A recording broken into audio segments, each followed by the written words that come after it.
Anna, what's the biggest mistake staffing firms are making right now that's holding them back? That's a great question, Brad. Actually, it's a question I get asked a lot lately. And I think the biggest area is losing focus because what happens is there's so much pressure with the economy, what's happening in the staffing industry from a technological perspective, also a little bit of the political uncertainty that companies, even large companies, are looking at how do we pivot and maybe get into something else, right? A new product, a new service. Maybe they need to go all in with AI investment. But what winds up happening is that they're losing focus on their overall company mission, and that could actually eat away at potential revenue. So, my advice and suggestion is keep the focus. You can still diversify your business, but keep your eye on the ball, right? The direction that you want the company to go in. It's that bright, shiny object in the room, right? So leaders are struggling either to grow their business in their current vertical, whatever it might be. Maybe they're in a very specific, very niche down vertical in their local market, and they only place certain people in Buffalo, New York, and that vertical is struggling. So they chase.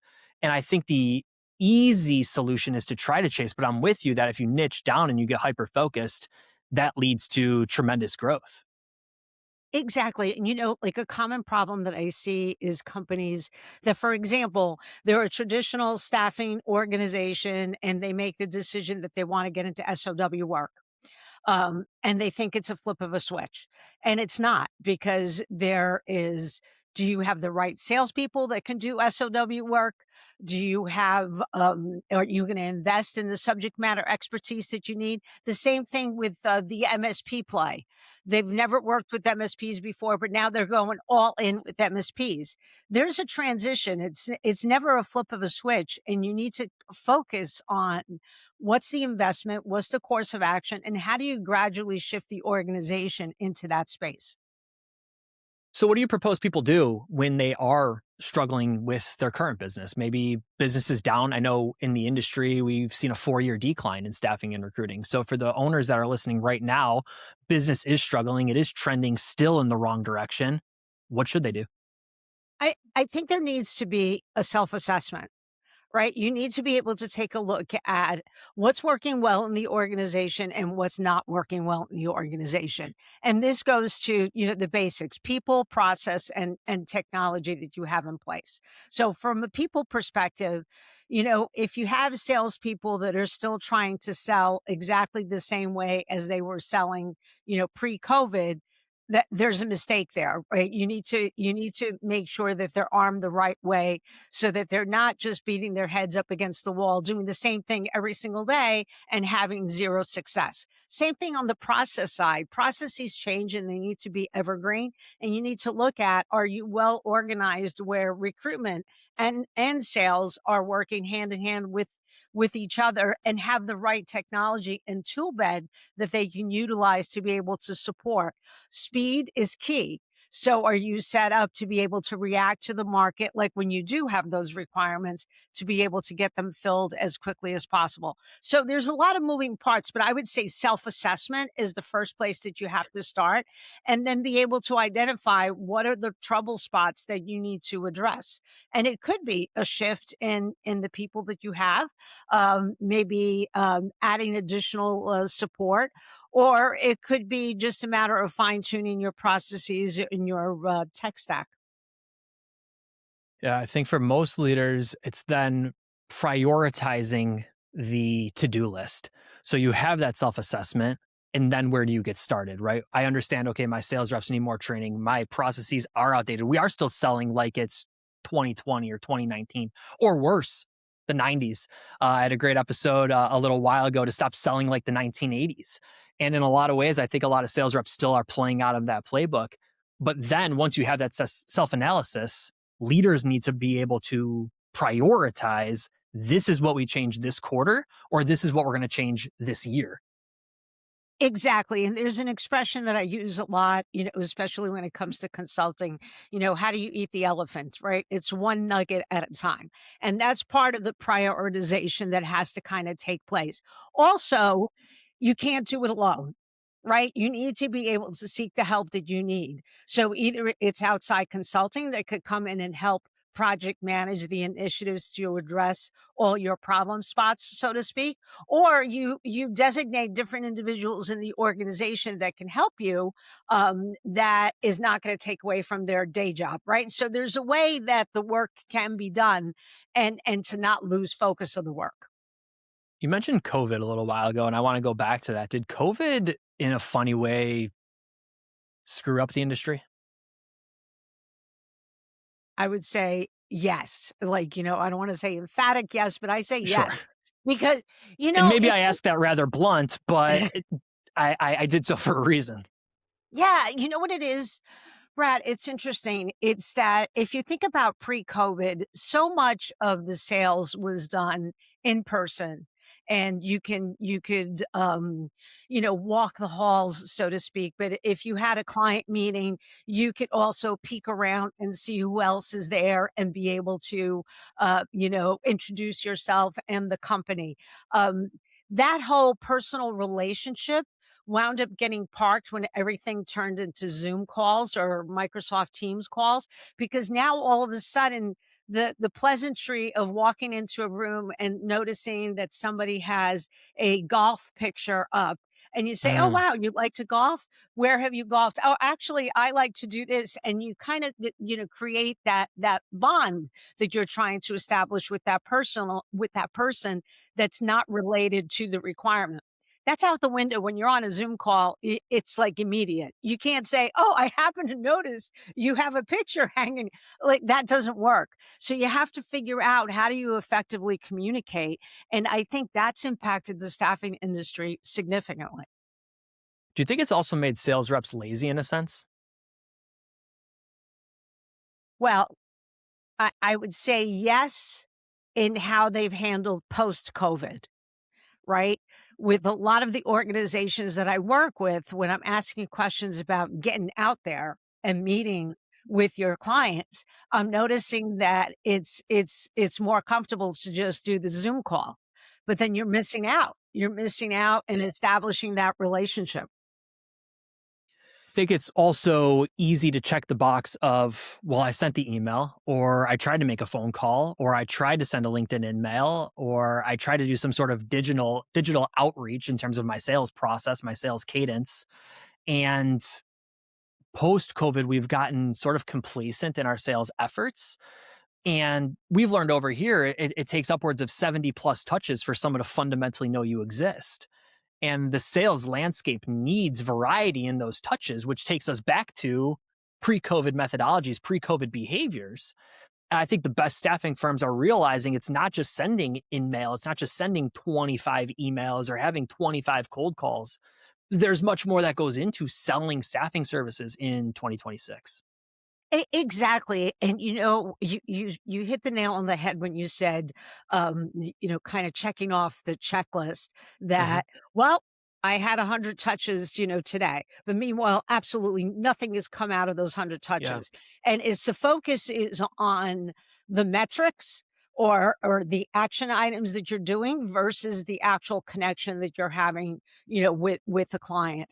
And that's the cycle that has to be broken. Sales is 100% different in 2026.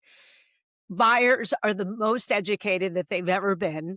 And so when you do walk in the door or have that Zoom call, you need to be prepared to be able to problem solve and figure out how do you get to what the client is really looking for and how much research have you done ahead of time, which wasn't necessarily the case necessary pre-COVID. You're speaking my language. I've been saying on this show for a while now that we're rewarding outputs instead of outcomes. We're looking at the sales function and the sales role, and we're rewarding the 100 cold calls or the 100 attempts instead of rewarding the outcome of the 4 or 5 connects that actually came from it. And we're looking at the wrong KPI in terms of the sales seat and the sales function. Oh, I agree, and that becomes, very that's one of the areas that I focus on is being able to kind of peel away the layers of the onion to figure out, busy work versus real work, right? What are you actually doing? Taking a look at, when you talk about like the health of a pipeline, my most favorite conversation with the salesperson is always when they love me, so they're definitely going to buy. They're definitely gonna buy from me because they absolutely love, what me, and they're gonna do it. Well, that's not the case, like, what that's where the facts and figures play a role in determining how close you are to closing the deal, but what have you done in establishing that relationship? Where have you illustrated that you're paying attention to what their concerns and pain points are, and you're able to problem solve for them, either through traditional staffing or it be project-based work, but you're actually problem solving for them. What does that problem solving look like? Because I think we as an industry have a messaging problem. I think we go into sales conversations very me, how we are better, faster, stronger. I think as a stereotype, that's what a lot of staffing firms are doing. So, what does that problem solving messaging look like? Well, it has to start, so I don't know if you're familiar with, like, Miller Hyman or force management, or I mean, there are all these, like, sales methodologies that are out there, medics, and they all talk about how when you first, have a conversation with a client, what you do is it's the initial quick introduction, and then you turn the conversation into really understanding what are they trying to achieve, the client? So it's that consultative sales approach. And that's how the pitch changes from transactional based to more consultative in style, where you're learning and you're listening more, which often is difficult for salespeople, but you're listening more. And I could say it because I've been a salesperson for Yeah. 25 years. Yeah. Listening is a tough skill to have. And that's how your pitch changes. The other thing is recognizing a match up front, right? Often I find salespeople, they'll go after whatever and hopefully something will stick. But this is where, and you and I have had this conversation about the importance of the ideal client, profile. What does the Yeah. ICP, Yeah. look like? And so in setting up that first meeting, you want to make sure that it fits into what your designated ICP is. Because if there's a disconnect from the beginning, guess what? The conversation is really not going to go in the direction where it's going to lead to work for you. You might establish a wonderful new relationship, but it's not going to be revenue generating for you. Hey, a quick pause before we get back to the show, because this is something every staffing leader needs to hear. Most staffing firms are spending a lot on benefits and still only covering about half of their workforce. That's exactly why I like what my friends at Benefits in a Cart are doing. Instead of forcing owners into expensive, bundled health plans, they offer unbundled benefits designed for high turnover workforces. Things like free prescriptions through their free RX program, dental, vision, virtual urgent care, and supplemental coverage with no deductibles. The result?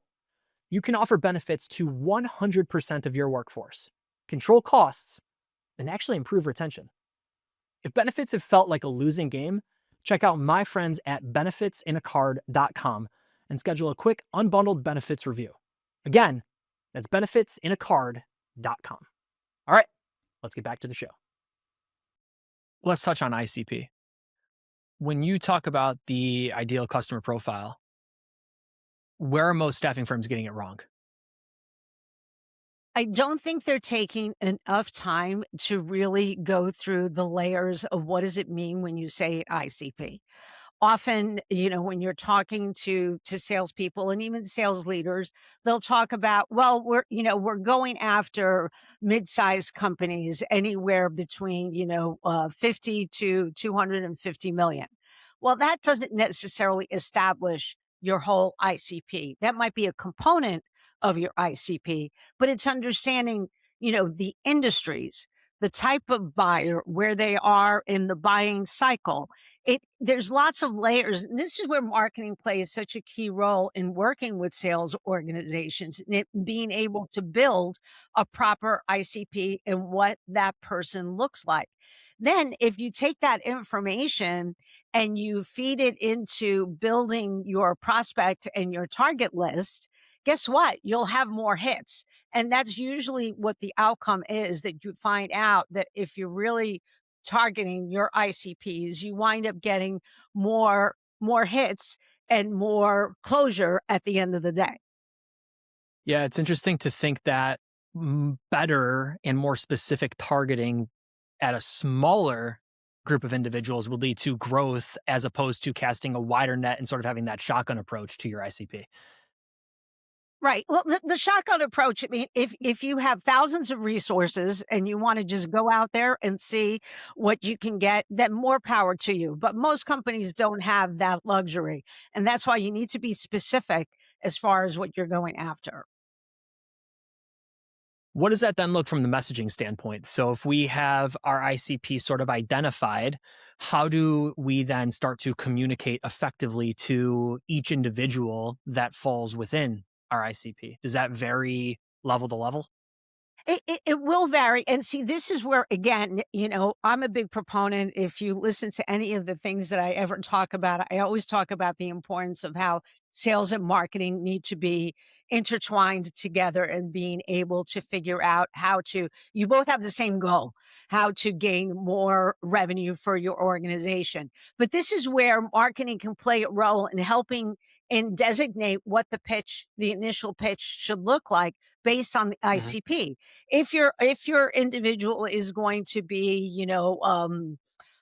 in the boomer age and financial services in small size companies, you're going to have one style of getting in front of that individual, as opposed Yeah. to if I'm now going to financial services, but it's a multi-billion dollar operation and I am dealing with a Gen Wire who processes information differently. Why do I mention the generations? Is because each generation I find will process information differently. It's understanding your buyer and understanding, for example, a boomer might not want text messages, but as opposed to a Gen Y might want text messages as a way of communicating as to when the next meeting is. But that all feeds into how do you build your pitch so that it's not death by PowerPoint when you go and visit the client. Paint the analogy to consumer goods quite often when I'm either out speaking or even on this show. I am a very active runner, training for the Buffalo Marathon coming up here in May. I also love to golf. If Under Armour wants to serve me ads, it should be running shoes, it should be golf shoes, to be very specific. If they send me an ad about basketball shoes or baseball cleats, I'm not going to buy. Right now, where I'm at in my life, that does not interest me. Or if they were instead to send me ads about new running shoes, new golf shoes, that might elicit a reaction where I then go and buy. Too often, I think staffing firms don't follow that same type of methodology. We're sort of just sending the entire playbook of, hey, buy sports gear from us. And the buyer doesn't know what that means because they can't see themselves in the product. We're not getting minute into what they actually care about, what their actual pain point is in servicing that pain, servicing that need. And I think it's the right analogy because we as an industry should know our ICP. We should know our target audience better than they know themselves. We should know them inside and out. Exactly. And you know what? As you were talking about that, an expression that I'll often use when I'm, coaching or talking to other sales leaders is show up and throw up. Right. That's what a salesperson will do often. They're so excited about the meeting. They show up and throw up about everything there is to know about their company. And aren't we great? As opposed to what we were talking about at the beginning of the show, where you pause and you listen to really understand the client and understand, I'm talking to Brad and doing my research. I can see on social media, he posts about running. and he's got a few golf outings. So I'm just going to talk to him about those two things. But that's part of the research that I think we've kind of lost touch with, that feeds into everything that we've talked about, the ICP, the pitch, the messaging, and how you get specific and targeted correctly. It's arguably never been easier to conduct that research, right? We have LLMs, we have access to social media, we have public profiles that in most cases aren't hidden, they're not blocked, they're accessible to everybody. So in sort of an I hate the phrase era, but in sort of an era where it's never been easier to access information, why are we going the wrong way as sales reps and not doing that key research? I agree. And I think it goes back to the point that you mentioned earlier on. Are salespeople getting a little bit lazier post COVID versus where they were before? Research is so easy. A common exercise that I like to always engage in is, if you have your list of who you're actually going to be meeting with, how much research have you done? Either through LinkedIn or through just doing plain Google searches, or have you used ChatGPT or Claude to find out more about the individual? So for example, I'm having a meeting with Brad today. I now put Brad's name in ChatGPT, tell me what you got. And, for example, you spoke at an event, a month ago, and therefore I want to know about the topic that you spoke about. And that's going to be a point of reference for me to be able to talk to you, saying, hey, I understand you were at ABC and you were talking about the following fascinating topic. But this is how you connect with people. And this is the part that is frustrating as sales leaders, that people are not doing this as a regular course of action. And not to mention, again, I would say your sales team can also help you in gathering that information if they're aware of it and if they're brought into the loop. Is it outdated practices, or is it just laziness? Uh, is it maybe, hey, my sales team lead is telling me I need to call 100 people today, and if I need to call 100 people, I can't run them all through LLMs. I can't do all the research myself. I don't have the hours to do it. Is it and maybe I answered my own question, and maybe you can add some color or context to it, but is it leadership down is giving us too many KPIs or too many things to try to accomplish in a day or a week, that we can't get minute in the 20 targets that we want to talk to? Instead, we're fishing for 1,000. So right now, I would be jumping up and down and saying, yes, yes, yes, yes, yes, you're 100% correct. Brad. So what's happening is it's a self-fulfilling prophecy, right? Because what winds up happening is you struggle with financials. Company might not be doing well. So you feel the pressure as the revenue generator, that you're responsible for the revenue for the company, where you put more pressure on the sales team. And now you're driving the metrics, because at the end of the day, it's a numbers game. So the more I do cold calls, the more, success I'm going to have. Unfortunately, that's the worst thing that you can do. What you really need to do is you need to kind of hit the pause button and figure out, okay, is 100 cold calls the right answer for your company? Again, going back to outcome versus, your outputs. And this is the part where you want to be able to say, no, let's be more strategic in who we're going after right now, because buyers are buying differently. So it's a combination of all those things. And you're right. As a salesperson, it becomes very difficult if they're being held with metrics that are difficult to get done in a day, let alone start researching each and every potential prospect. We're talking a lot about what people can change and what people might be getting wrong in the process. What are you seeing the best staffing and recruiting firms are doing differently right now to grow their business? Communication between sales and recruitment, at heightened levels. This is where bringing recruitment into the process early on.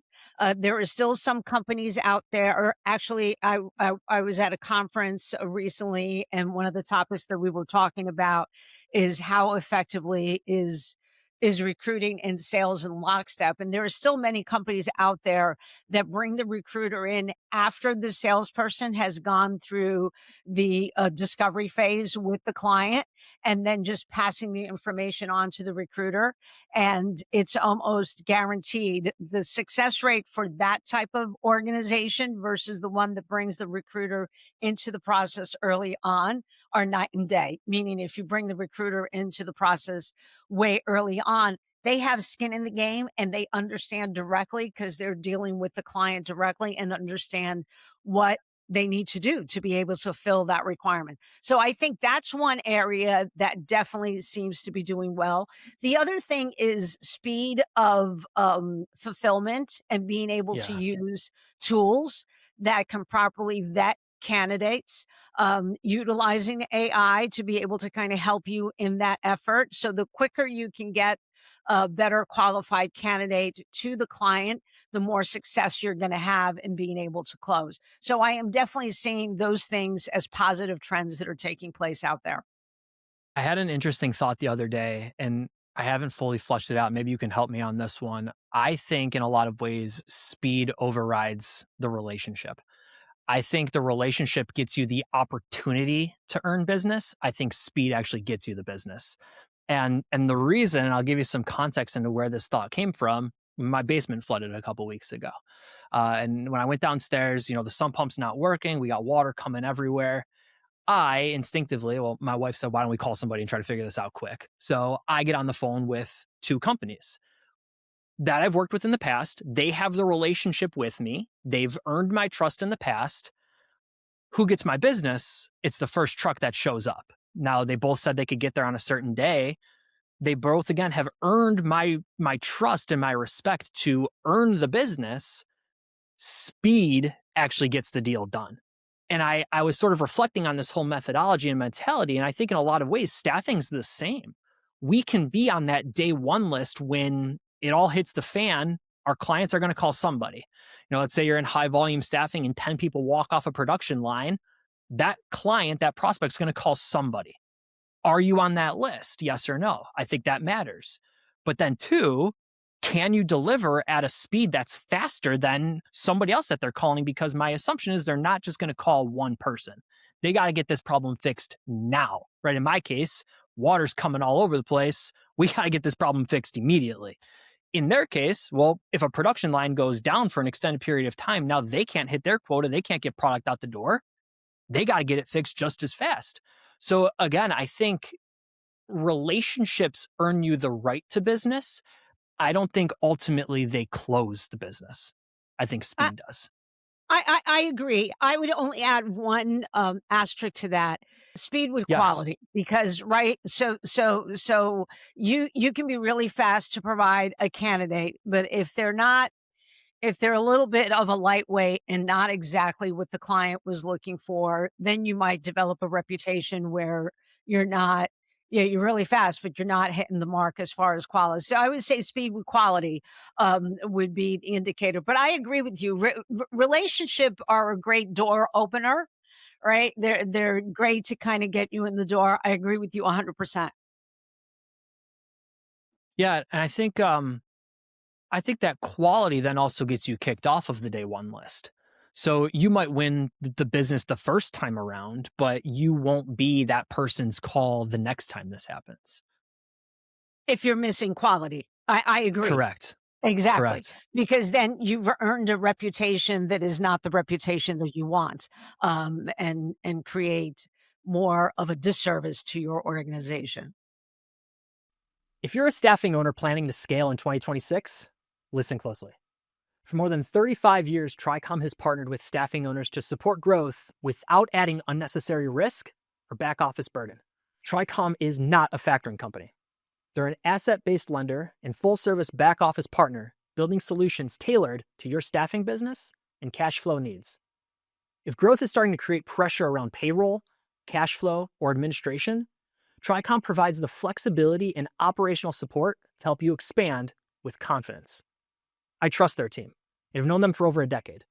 To learn more, visit tricom.com and request a conversation to see how they support your staffing business. All right, let's get back to the show. Let's talk about reputation for a minute. As a whole, as a stereotype, the industry has sort of a negative connotation about it, right? I think people work with staffing firms in a lot of ways as a last resort. How do we fix that reputation from the sales side of things, right? We're cold calling people, we're prospecting with companies or prospects who see staffing as a necessary evil, not necessarily a need to have. How do we change our sales messaging to offset that?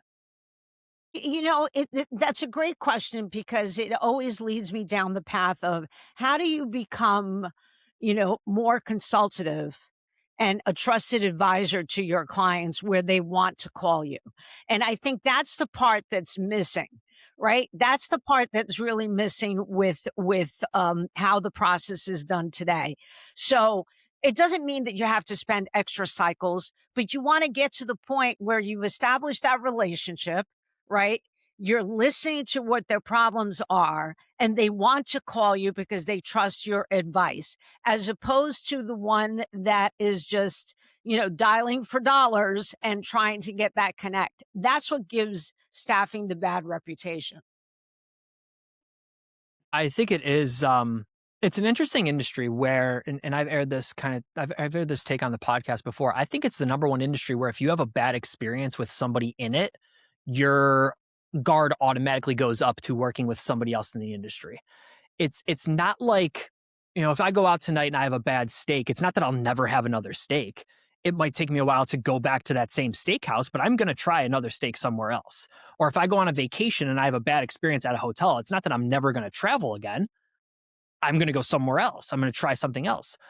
I think in this space specifically, though, if you have a bad experience with a staffing sales rep, your guard immediately goes up to other staffing sales reps. So now everybody else is fighting an uphill battle. Same with recruiters on the candidate side. I agree 100%. And then you wind up, right. You're starting on the wrong foot before actually even getting started. And that's part of the shift of how then as the salesperson, how do you establish credibility that you're not like the rest, right? How do you establish? That's where getting to know the person. And I've done my research, Brad, you spoke at this event. Again, they notice the difference in you with that initial contact that, oh, this is a person that's actually doing homework before speaking to me. And that's how you wind up breaking down those guardrails and those, barriers that they put up. But it's definitely an uphill battle at times. Theme I keep hearing you mention sort of indirectly is do the research, do the work, right? It's not about volume. Yes, volume matters in a sense, but I keep coming back to and hearing you articulate to do the work, do the research, understand your ICP better than any other vendor in your space, know your target audience better than any other competitor in your space, know your target audience better than they know themselves. Know what Brad, the potential buyer, is into, not only at work, but outside of work. Do that research because it's all public, and bring that messaging to your sales scripts, in finger quotes if you're not watching the show. Bring that to the sales process because it's a huge unlock and a huge differentiator. But doing the work to be different, it's really not that much work, but it feels like we've lost our way. I agree. And this goes back to, so you start seeing the snowball effect. This goes back to what a sales leader is asking of their sales reps. If they're more focused on the metrics, then it's kind of prohibiting doing the work. But this is where your sales weekly meeting that you have with the team, are you focusing on strategy and ways to earn new business and new, project assignments, and not look at the 100 cold calls as an example on a daily basis. But that's the effort. It comes from leadership, and then, it comes ultimately from the CEO, right? And then it trickles down to the whole organization of the importance of really kind of getting to know your buyer. It almost turns the sales role into an account management role, even though the account isn't currently on your books. Right. It's changing it from, account management as I typically think about it. I sit on an account management seat over here at Haley Marketing. So we might have 100 accounts that I talk to in a quarter, kind of an arbitrary number, but you have 100 accounts that you talk to in a quarter. know them better than anybody else because they are your accounts, right? And I think in a lot of ways, sales reps treat things the same way once a client is on your books. This whole methodology sort of brings account management methodologies to the sales function. Right, to almost like the pre-client acquisition function Yeah, yeah, is yeah, exactly what you're doing. I agree, absolutely, yeah. because you need to kinda get to know them before they even know you, right? And that's what you're really working on. Anna, you have your ear pretty low to the ground in terms of staffing and recruiting. Are you optimistic or pessimistic about the industry as we look at the remainder of 2026? Okay, so I'm optimistic and cautiously optimistic is probably a better way Okay. to put it. Yeah. And the reason why is because I think 2025 was an interesting year. We had a lot of uncertainty, economically, politically, you name it. There was a lot of uncertainty, and I think a lot of companies naturally what they do is they freeze up and say, "I'm not spending any money," and therefore that's why the staffing industry was suffering. I am starting to see purse strings starting to loosen up a little bit, where people are kind of going back to normal, so to speak, where they're looking at their projects and their initiatives and figuring out what people do they need to have contractors for, what people are they hiring internally for, and really help stabilize the business. So I am cautiously optimistic that the second half of 2026 is going to be way better than 2020. 5 or the first half of 2026. I feel like I'm seeing the same. I have the opportunity of talking to, probably 15 or so different individuals throughout the week, whether they're current customers or prospects coming in, or I'm at a conference and at a conference, I speak to a heck of a lot more, but we'll average it out around 15. And I think I'm seeing more and more our clients on the staffing side of things they're a little happier on the phone lately. And that's how I use that as my guide is if I get onto a call, what's the vibe like? Are you sort of happy? Are you stressed out? And you can read a lot from people's body language still on Zoom. Um, I feel like things are shifting, and that makes me optimistic as well. Yeah, which is a good sign because, if you think about it, we've had, 3, 4 years of not great, growth, hardly any growth, especially if you're in the tech space, it's been dismal. So it's time for it to kinda shift around and, companies kinda go back to the way they used to do things. Anna, before I give you the floor to talk a little bit about yourself, your company, and your new book, anything that you want to talk on as it relates to selling staffing services, or any questions that I maybe didn't get to, or points that you hoped I had spoken on this conversation that we didn't speak on yet? The only thing that I would say is as a message more to sales leaders is that coach in the moment and not at the end of the month or when something goes wrong, right? This is the critical part is for you to be able to spend time and understand what the obstacles and challenges of your salespeople are. And that's going to get you over the hurdle of some of the revenue challenges that you're currently experiencing is get to the root cause, not just put pressure. And we have talked about this on the metric side of things. I love that. I've never been a big fan of quarterly reviews. I'm not even really a big fan of monthly reviews. I think coaching in the moment, coaching as it's happening is really the only way to have an impact. Um, and I think that comes down to, a sports methodology, right? I wouldn't want to coach somebody after the season. I would want to coach somebody after the game, right? So, okay, here's what happened over the course of this game. Here's what went well. Here's what didn't. Here's how we can improve. Let's practice a couple times and have another game and have another at bat and try it again. And I think that's what a lot of leaders, the best staffing and recruiting firms get right is coaching sort of by the game instead of not by the season. Agree 100%. And it's like you could be coaching even during the game, right? If Yeah. you see Yeah. something that could be adjusted, but coach real time. Anna, tell us a little bit about yourself. Sure. So I started an organization almost 2 years ago called AFM Strategic Partners, and what we specialize on is three basic things. One, I like to work with the organizations that have stagnant growth, especially in the staffing industry, and taking a look at Is it something that we can be doing differently with the salespeople, or is it process, or is it technology? I also spend a lot of time on helping companies diversify their portfolio of services. So if they're looking to get into SOWs, for example, as we talked about, or new geography or new industry sector, I work with them in that capacity. And last but not least, I call it branding, but it's really more having salespeople truly understand, why is a client buying from you? Right? Why, understanding what's unique about your organization. And it's not that you have access to a great talent pool or that you have the best recruiters, which are the most common answers that you hear out there, but it's really what's special about your company. So I provide fractional sales support roles and do a lot of coaching and mentoring of sales teams. And this kind of led me to write the book, which I had mentioned to you. It's called Sales Leadership in Action.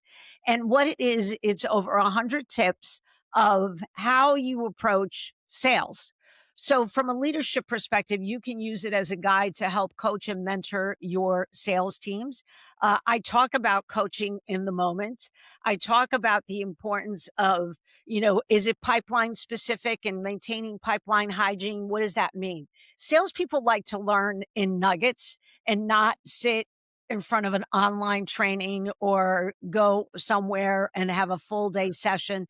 That helps to a certain degree, but most companies, what they wind up doing is they do all this initial investment and then they let the salespeople go out and sell. But what's the touch points, that evergreen process? And that's the intent of this book, is to keep it evergreen and something that you can use as your daily playbook in being able to help you close deals. I am convinced that if you follow the program 8 to 12 weeks, you will start seeing more deal closure and you'll start seeing an increase in revenue because you're adhering to some of the basic principles of sales. And that's it in a nutshell. I love that. I love the thought of going back to the boring basics. I have talked on this show now for a few different episodes about mastering the boring basics, and it sounds like your book kind of follows that same methodology as well of going back to what works and having a structure and having a system. It's James Clear that says, if you want to win once, set a goal, and if you want to win repeatedly, set a system and create a system. And I think that's what the best staffing and recruiting firms are doing differently. Anna, we will link to the book in the show notes here, so we'll make sure everyone can get a copy if they want to do so. And outside of the book you've written, one book that has fundamentally changed your life. So I just recently read a book called Make the Adjustment. And Chris Mader wrote the book. And I have to tell you, it's very impactful. It talks about the mental paradigm shift of how you need to approach things. And often it's like, don't blame your surroundings when things are going wrong, and figuring out what adjustment you need to make to be able to accomplish what you're trying to accomplish. Love that. I'm a big advocate for controlling the controllables. And I think there's a lot of instances, even as an active runner, there's a lot of things that are always constantly against you. And controlling what it is that you can control is a big mentality that I have. So definitely we'll check out that book, and I appreciate you sharing it with us. You have already shared sort of one piece of advice here for sales teams. And this question may be a little redundant, but I'm going to ask anyways. One piece of advice that you would give to somebody just starting in staffing and recruiting, what would you tell them? Oh my goodness. I would tell them to learn, listen, spend the first 30 days of your job listening to what's happening around you, study the market, right? Do your research, as we've been talking about through this session, and then come up with the strategy of how do you go after whatever targets and whatever area you're responsible for, right? So don't cast a wide net. Be specific as to what you go after, so like that you experience success. And I can't thank you enough for coming on the show and sharing all your insights with us. It's been fantastic taking the stage with you. Thank you. This has been absolutely fantastic, Brad. Thank you.